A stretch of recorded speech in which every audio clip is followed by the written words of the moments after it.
ఇది ఒక semi modal క్రియ. ఎందుకంటే ఇది కొన్ని విధాలుగా మోడల్ క్రియలాగా, మరికొన్ని విధాలుగా ప్రధాన క్రియలాగా ఉంటుంది. ఉదాహరణకు మోడల్ క్రియల్లా కాకుండా దీని తర్వాత టు వస్తుంది. కానీ మోడల్ క్రియలాగే ఇది పర్సన్ బట్టి తన రూపాన్ని మార్చుకోదు. హ్యావ్ లాగా స్వతంత్రంగా వాడలేరు. ఇతరులను ఆదేశించినట్టు కాకుండా ఒక బాధ్యతగా మరింత మర్యాదపూర్వకంగా చెప్పాల్సి వచ్చినప్పుడు హ్యావ్ టు స్థానంలో ought toని వాడతారు. You ought to B studying hard. మీరు కష్టపడి చదువుతూ ఉండాలి.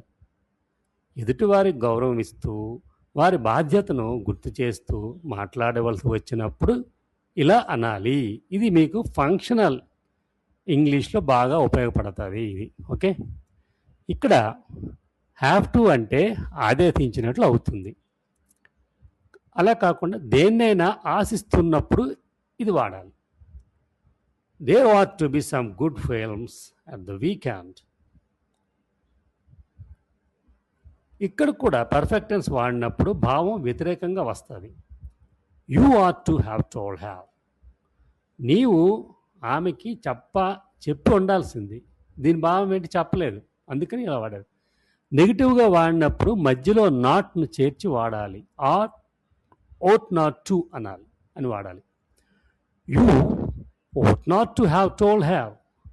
నీవు ఆమెకు చెప్పకుండా ఉండాల్సింది. దీని భావం చెప్పేశావు. హ్యావ్ పాస్ట్ పార్టిసిపల్ కలిపి ought toను ఎవరైనా చేసిన పనికి పశ్చాత్తాపం వ్యక్తం చేసినప్పుడు వాడతారు. I ought to have spoken up bit earlier. నేను ముందే మాట్లాడి ఉండాల్సింది అంటే పశ్చాత్తాపం తెలుపుతూ, కానీ మాట్లాడలేదు. I ought not to have taken the money. ఆ డబ్బు తీసుకొని ఉండాల్సింది కాదని నాకు తెలుసు. ప్రశ్నించేటప్పుడు ముందు డూ వాడనవసరం లేదు. ought we to be more worried about environment?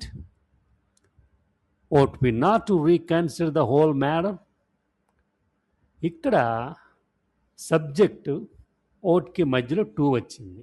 Okay, next need. నేను ఈ పని పూర్తి చేయాలి. దీన్ని ఇంగ్లీష్లో రెండు విధాలుగా రెండు భావాలతో చెప్పచ్చు. I have to finish this work. I need to finish this work.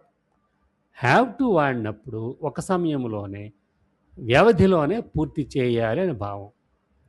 Need to వాడినప్పుడు అది ఏదో టైంలో పూర్తి చేయాల్సిన అవసరాన్ని తెలుపుతుంది. సలహాలు ఇచ్చేటప్పుడు వ్యక్తిగతంగా అంతర్గతంగా దేన్నైనా చెప్పాల్సి వచ్చినప్పుడు నీడ్ వాడాలి. దీన్ని మనం రెగ్యులర్ వర్బ్ గాను సెమీ మోడల్ వర్బ్ గాను వాడచ్చు. కాబట్టి రూల్స్ అన్నీ వర్తిస్తాయి. ఎక్కువగా దీన్ని వ్యతిరేక భావాల్లో ప్రశ్నల్లో వాడతారు. You need not worry. He need not come. She need not play. You don't need to go. ఇది రెగ్యులర్ క్రియ. యూ నీడ్ నాట్ గో ఇది సెమీ మోడల్ క్రియ. Children need play. గ్రామటికల్గా చూస్తే సరిపోయింది కదా. చిల్డ్రన్ ప్లూరల్, సింపుల్ ప్రెజెంట్ టెన్స్లో need వస్తుంది, V1 వస్తుంది కదా. కానీ ఇది తప్పుడు వాడకం. మనం ఖచ్చితంగా చిల్డ్రన్ నీడ్ టు ప్లే అనాలి. ఇది రూలు. క్వశ్చనింగ్. మనం తీసుకెళ్ళిన గిఫ్ట్ వాచర్ పని చేయలేదని షాప్ వాడు అన్నప్పుడు అయితే మనం డబ్బులు ఇప్పుడు ఇవ్వాలా అని అడగడానికి సెమీ మోడల్గా నీడ్ని వాడితే నీడ్ వి పే నౌ అనాలి. కానీ ప్రధాన క్రియగా వాడాలంటే do we need to pay now అనాలి. ఇందులో డూ టు వస్తాయి. ఏది? రెగ్యులర్ వర్బ్లో. అది తేడా. నెగిటివ్. He needn't come. ఇది సెమీ మోడల్. అదే రెగ్యులర్ వర్బ్ అయితే డూ టు రావాలి. So he doesn't need to come అని చెప్పేసి వస్తుంది. ఓకే, ఇంకా డేర్. అక్కడికి వెళ్ళడానికి ఎవరో సాహసించరు. దీన్ని ఇంగ్లీష్లో no one dares to go there అని చెప్పినప్పుడు డేర్ అనేది రెగ్యులర్ వర్బ్. అలా కాకుండా no one dare go there. ఈ వాక్యంలో ఎస్ టు లేవు కదా, అంటే ఇక్కడ డేర్ని సెమీ మోడల్గా వాడాము. డేర్ని కూడా నెగిటివ్గాను క్వశ్చనింగ్లోనూ వాడతారు. He dare not speak to me. అతడు నాతో మాట్లాడడానికి భయపడతాడు. హీ డేర్స్ అనకూడదు ఇక్కడ. Questioning, dare you ask him, అతన్ని అడగడానికి నువ్వు ధైర్యం చేయగలవా అని. హౌ డేర్ యూ అని అన్న తర్వాత టు వాడకూడదు. How dare you ask for a loan అనాలి. అంతేగాని how dare you to ask me for a loan అనాల్సిన అవసరం లేదు. Okay. Negative, we daren't enter the house at night. He dare not oppose his teacher. వీటిల్లో ఏది regular, ఏది semi modal గుర్తించండి. Dare you ask him, did you dare to ask him, no one dare to go there. Recognise చేయండి ఏంటన్నది.